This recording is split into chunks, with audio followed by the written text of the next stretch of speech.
अस्सलाम वालेकुम dear friends.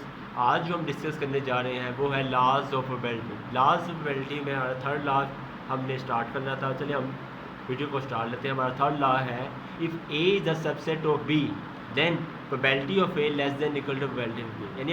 यानी हमें प्रूव करना होगा अगर ए सबसेट ऑफ बी हो तो प्रोबेबिलिटी ऑफ ए जो होता है प्रोबेबिलिटी ऑफ बी से लेस देन इक्वल हो सकता है। वो कैसे? Simple that. अगर हम इसे हम देखते हैं एग्जाम्पल्स के थ्रू। एग्जाम्पल्स के थ्रू अगर बात की जाए, जैसे कि लिखा हुआ है A is a subset of B. A subset of B मतलब ये होता है, चलिए हम एक सेट ले लेते हैं। ए आप ले लिया मैंने 1 2 3, बी चले सेट ले लिया हमने 1 2 3 4 5, दो सेट ले लिया हमने। ऐसे लिखा हुआ है A is a subset of B. हमें पहले पता होगा अगर फर्स्ट जो होता है फर्स्ट ए जो है वो बी के साथ सबसेट रखता है, इसका मतलब ये हुआ ए के अंदर एलिमेंट्स जो होंगे कम होंगे, बी के एलिमेंट्स क्या होंगे ज़्यादा होंगे। तो हमने वैसे एग्जांपल ले ली है A is a subset of B. इसी के ज़रिए हम प्रूव करेंगे कि value of A is less than equal to value of B. तो सिंपली आगे मूव करते हैं। वी कैन से डैट या वी नो डैट, हम कह सकते हैं कि बी इज़ इक्वल टू होता है B intersection A union B intersection A bar. इसको हम डिस्कस करने से पहले हम आते हैं सबसे पहले फिगर पे। फिगर की बात करते हैं सबसे पहले। फिगर आपने पेपर में लाजिम बनानी है, सिंपल फिगर कोई मुश्किल नहीं है। फिगर समझने के लिए हमने एक बॉक्स बना ली है।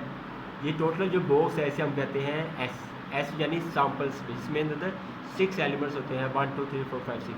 इसके अंदर लिखा हुआ है, देखें ए इज सबसे टू बी, मतलब ए के अंदर एलिमेंट्स कम है, बी के अंदर एलिमेंट्स ज़्यादा है। इसका मतलब ये हुआ कि ए जो होगा वो छोटा होगा और बी जो होगा वो बड़ा होगा। सिंपल है। इसी वजह से बुक के अंदर भी ये फिगर आउट की हुई है। ए छोटा बनाया हुआ है, बी बड़ा बना हुआ है।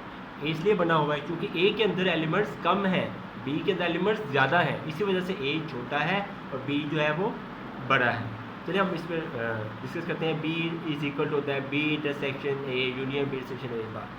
जब तक ये प्रूफ नहीं होगा तब हम कह सकते हैं इसके बराबर हो सकते हैं। इसके प्रूफ करने के लिए अब देखें बी भी हमें मौजूद है, एलिमेंट्स हमारे पास मौजूद है, ए भी हमारे पास मौजूद है। हम लेकिन बी इंटरसेक्शन ए हमें चाहिए, तो हम सॉल्व करते हैं।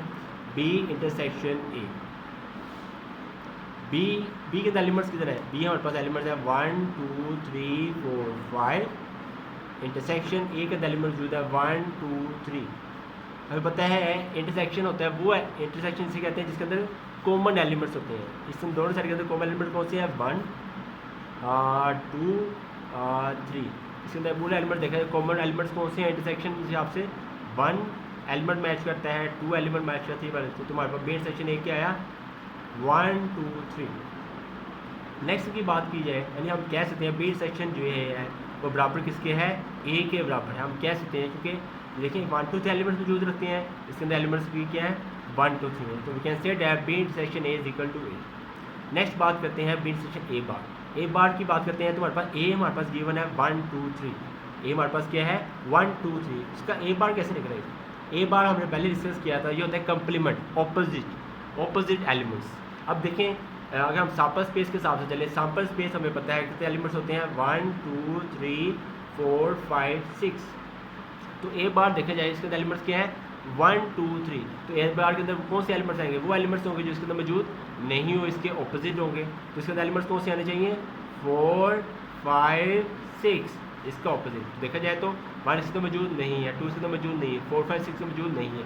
सो A and A bar are opposite to each other.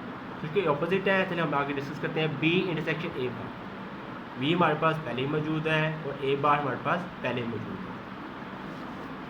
B किधर है? बी हमारे पास सेट कौन सा है? 1 2 3 4 5। इंटरसेक्शन ए बार हमारे पास मौजूद है 4 5 6। इंटरसेक्शन लेते हैं। इंटरसेक्शन लेते हैं कौन सा एलिमेंट मैच करे इसके अंदर? 1 नहीं, 2 नहीं, 4। हाँ, 4 एलिमेंट जो है वो मैच कर रहा है एंड 5 एलिमेंट भी मैच कर रहा है और एलिमेंट को इधर मैच कर रहा है नहीं, कोई एलिमेंट मैच नहीं कर रहा। इसे हमने फाइंड आउट कर दिया। सो पता लग गया हमें कि बी इंटरसेक्शन ए बार जो है हमारे पास है एलिमेंट्स 4 5। चले हम ये जो हमें स्टेटमेंट दी है इसे हम प्रूफ करने लगे। जैसे बी आपके पास गिवन है, दोबारा लिखते हैं बी के अंदर एलिमेंट्स क्या है? बी के अंदर एलिमेंट्स देखा जाए तो हमारे पास एलिमेंट्स हैं 1 2 3 4 5। बी के एलिमेंट्स क्या है हमारे पास? 1 2 3 4 5 इक्वल टू, अब बारी है B intersection A. B intersection A हमारे पास किधर है, ये हमने लिख दिया 1 2 3 यूनियन, एंड नेक्स्ट हमारे पास बी इंटरसेक्शन ए बार की बारी आती है, वो हमारे पहले पास क्या है 4 5। अगर हम इनको यूनियन लें तो ऑब्वियसली ये तो हम ऐसे लिखा हुआ है 1 2 3 4 5 एज इट इज़। इसको यूनियन लेते हैं तो हमारे पास एलिमेंट्स क्या आएंगे 1 2 3 4 5। Which prove that, देखें ये elements 1 2 3 4 5 1 2 3 4 5, we can say that this is true, B always equal to B intersection A union B intersection A bar, simple that। Next हम मूव करते हैं नेक्स्ट स्टेप पे। नेक्स्ट की बात करें तो we know that and we prove that, हम ये साबित किया है कि B intersection A equal to A, ये अभी हमें प्रूव किया है बिल्कुल A सिर्फ बताइए, तो simply we can rewrite is that B is equal to B intersection A की जगह हम क्या लगा देंगे, A लगा देंगे, union B intersection A bar as it is, simple है। नेक्स्ट हम मूव करते हैं आगे। अब हम लेते हैं, चलें अब माइंड अप हो गया, चलें प्रोबेबिलिटी लेते हैं। Taking probability on both sides, P on both sides, probability of bracket A union B intersection A bar, A intersection A बार।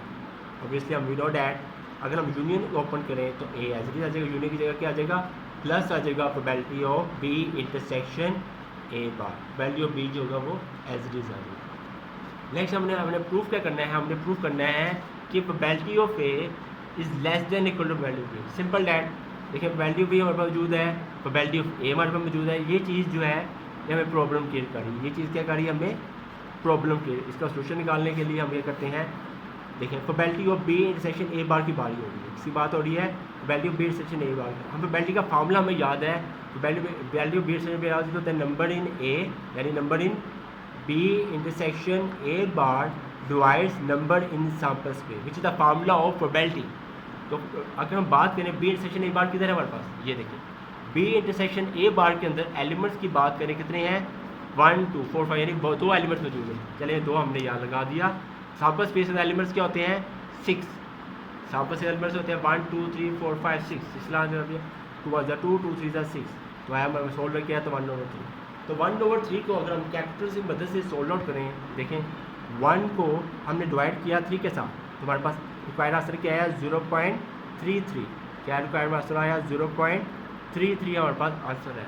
तो 0.3 जो है अगर जनरली बात की जाए 0 के बराबर भी कह सकते हैं या 0 से बड़ा भी है, तो इस हिसाब से ऑब्वियसली हम कह सकते हैं सिंपली हमने प्रूव्ड है, क्योंकि ये जो है probability of B intersection A bar 0 के बराबर है भी है और 0 से कम भी है, तो इस हिसाब से ऑब्वियसली हम कह सकते हैं प्रोबेबिलिटी ऑफ बी, सिंपल है probability of B equal to probability of A, इसकी क्या आ जाएगा 0। जब इसकी जगह 0 होगा तो फिर असली can say that probability of A is less than equal to probability of B, simple है। We can so we prove that if A is a subset of B, then probability of A is less than equal to probability of B.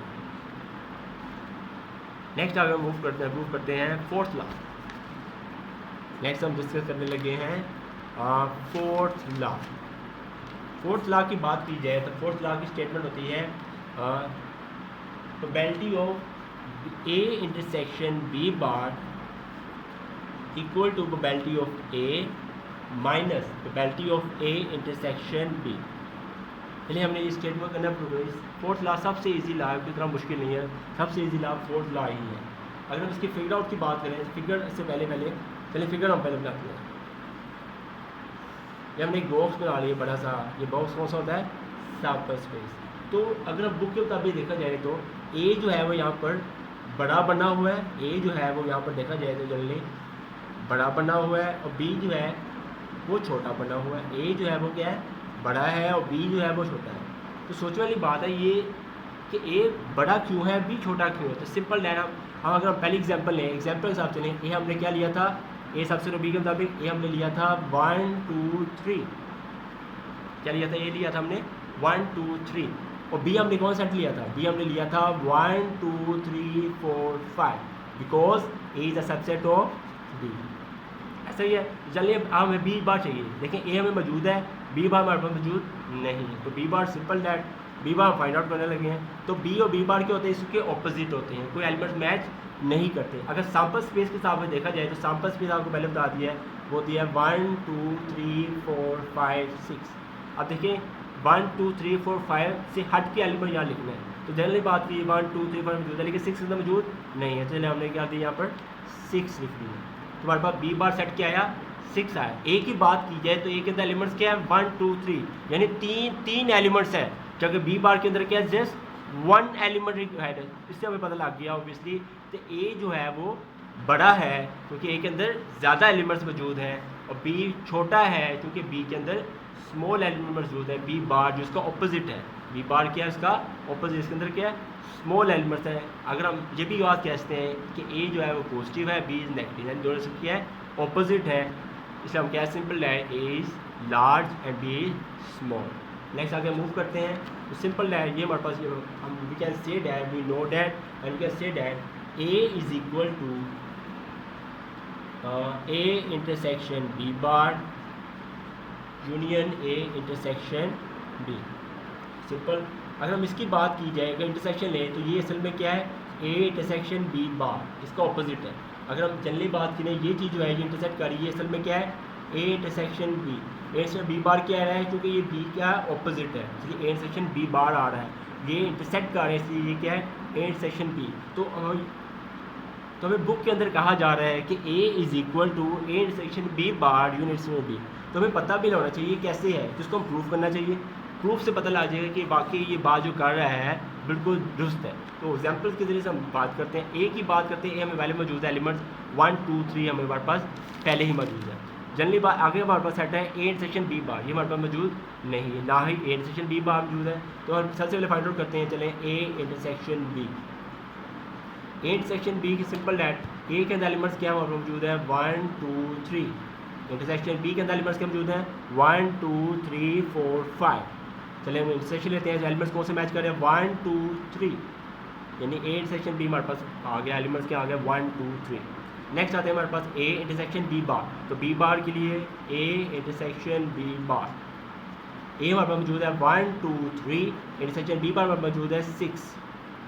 तो हम intersection लेते हैं, हमारे पास elements क्या match करेंगे, देखिए 1 element match कर रहा है, 2 मैच कर रहा है, 3 मैच कर रहा है, कुछ भी मैच नहीं कर रहा, कोई एलिमेंट मैच नहीं कर। तो क्या सेट आएगा हमारे पास एम्प्टी सेट, खाली सेट आ जाएगा, एम्प्टी सेट जिसे कहते हैं। तो हम सिंपली अगर हम प्रूव करने लगे हैं एक जगह हमने लगा दिया 1 2 3 इक्वल टू इंटरसेक्शन बी की जगह लगा दिया मैंने empty set union A intersection B की जगह लगा दूंगा मैं 1 2 3 1 2 3, तो एज इट इज आ गया 1 2 3 एज इट इज आ गया।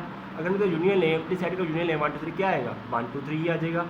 So we can see that देखें A is equal to intersection B bar union intersection B जो बात कर रहा था, तो वाकई वो बात जो कर रहा था वो वाकई दुरुस्त थी। वो कैसे एग्जाम्पल से पता लग गया, देखिए एलिमेंट्स यहाँ 1 2 3, यहाँ एलिमेंट्स क्या है 1 2 3, तो मशीन याद रखना। तो A is equal to A intersection B bar union A intersection B. चलिए हम आगे प्रोबेबिलिटी ले लेते हैं, लेकिन probability on both side P on both sides. Probability of A intersection B bar union A intersection B, value हम लेने लगे हैं। Probability of A intersection B bar union होता है वहाँ क्या आ जाएगा प्लस आ जाएगा, probability of A intersection B. Simple है। नेक्स्ट आ गया probability of we have to prove that, हमने साबित करना था probability of A intersection B is equal to probability of A minus probability of A intersection B. तो हम इस तरह करते हैं, probability of A intersection B bar जो है ये हम कर दिया एज इट इज रहने देते हैं, probability of B A as it is रहने दिया। ये जो probability of A intersection B हम बता रहे हैं हमने किया यहाँ पे लेंगे लेफ्ट साइड लेंगे, तो हमारे पास आया probability of A intersection B, और इसको हमने एज इट इज रहने दिया प्रोबेबिलिटी ऑफ इंटरसेक्शन बी का। अगर गौर से देखा जाए तो देखें हमने प्रूफ कर दिया है, देखें probability of A minus probability of intersection B, यहाँ पर भी क्या है probability of minus probability of intersection B, और यहाँ पर क्या लिखा probability of intersection B bar, ये भी एज इट इज आ गया। So we prove that fourth law. अगर आपको हमारी वीडियो अच्छी लगी हो तो काइंडली हमारे चैनल को लाइक एंड सब्सक्राइब कर दीजिए। अल्लाह हाफिज़।